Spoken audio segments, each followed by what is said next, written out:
चलेंगे, सॉरी, आ जाए वापस से बेटा स्टार्ट करें। अच्छा, हमारे पास दो तरह के पेपर होते हैं, एक होगा आपका पेपर वन और सेकंड आपका पेपर टू।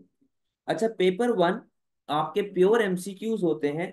30 एमसीक्यूज होंगे, 30 मार्क का पेपर होगा, 1 mark each MCQ.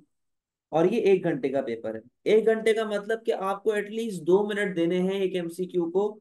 Maximum 2 minute देने हैं, आप 2 मिनट से ऊपर नहीं जाएंगे। जहां आपको लगा कि आप 2 मिनट से ऊपर जा रहे हो, आप उसी टाइम अल्लाह अकबर टेक करके कुछ भी आगे बढ़ जाएं। उसी पे आपने अपना टाइम वेस्ट नहीं करना। हाँ, अगर आपको एग्जाम के एंड में टाइम बचता है तो आप भले उस पर वापस जाओ, बट ज्यादा एक्सीड मत कीजिएगा टाइम।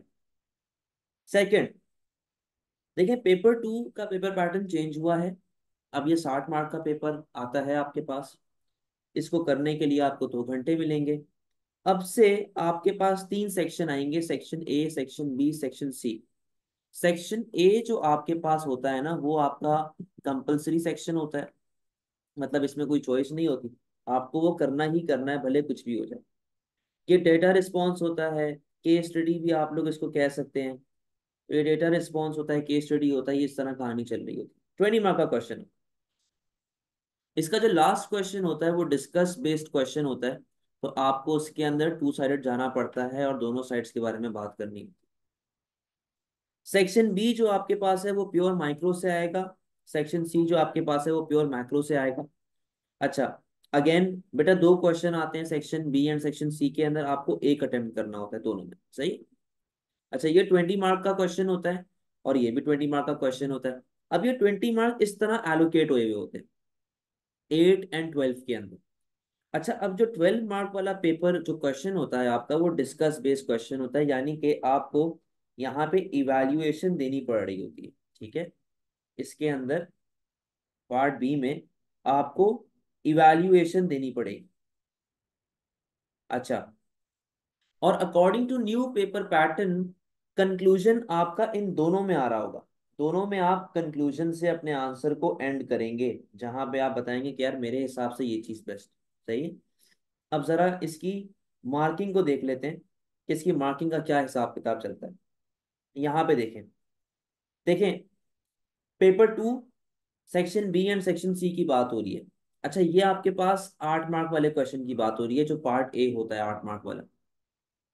आपका आंसर जो होता है वो according to assessment objective check हो रहा होता है। अकॉर्डिंग टू असेसमेंट ऑब्जेक्टिव का मतलब कि यार हम लोग किस तरीके से, एग्जामिनर खास तौर पे, कि वो किस तरीके से आपके आंसर की मार्किंग कर रहा होता है, क्या क्या चीजें वो आपके आंसर में ढूंढ रहा होता है। तो ये चीजों को जरा आपने गौर से देखना है।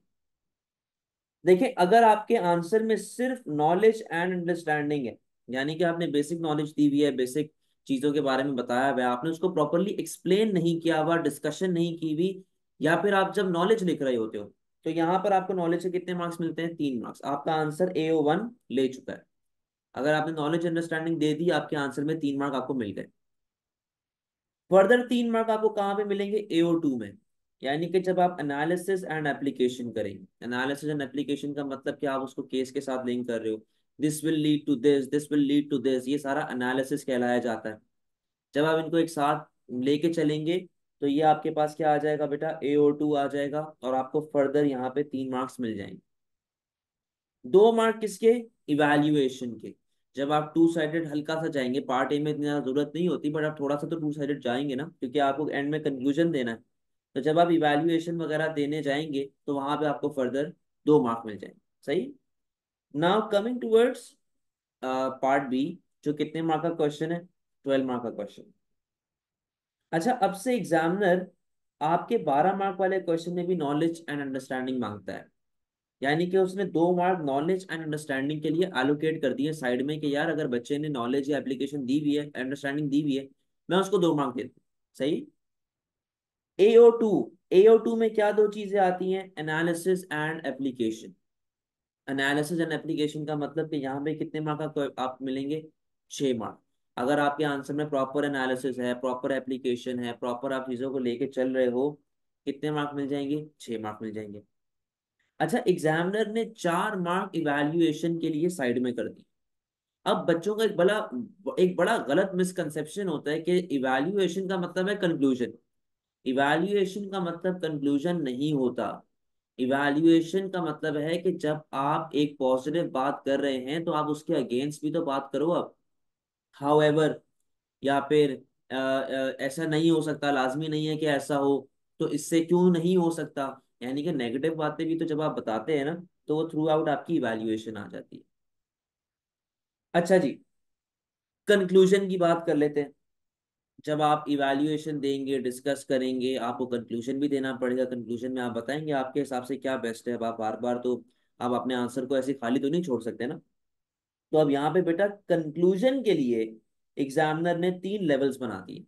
अगर आपका कंक्लूजन है ही नहीं या बिल्कुल ही फारिग है तो 0। अगर आपने ये बता दिया कि यार मेरे हिसाब से ये बेस्ट है, पर उसके लिए कोई सॉलिड पॉइंट नहीं दिया, तो उस पर कितने मार्क मिलेंगे आपको? 1 से 2 मार्क। अच्छा, अगर आपने उसको ये भी बताया कि मेरे हिसाब से ये बेस्ट है, प्लस आपने उसको ये भी बताया कि यार क्यों बेस्ट है, सॉलिड पॉइंट आपने दिया ना, प्रॉपर तरीके से आपने लिंक किया, कितने मार्क मिल जाएंगे? 3 to 4 मार्क्स मिल जाएंगे। तो ये हमारा पूरा पेपर पैटर्न चल रहा होता है थ्रू आउट। कोई मसले वाली बात यहाँ तक?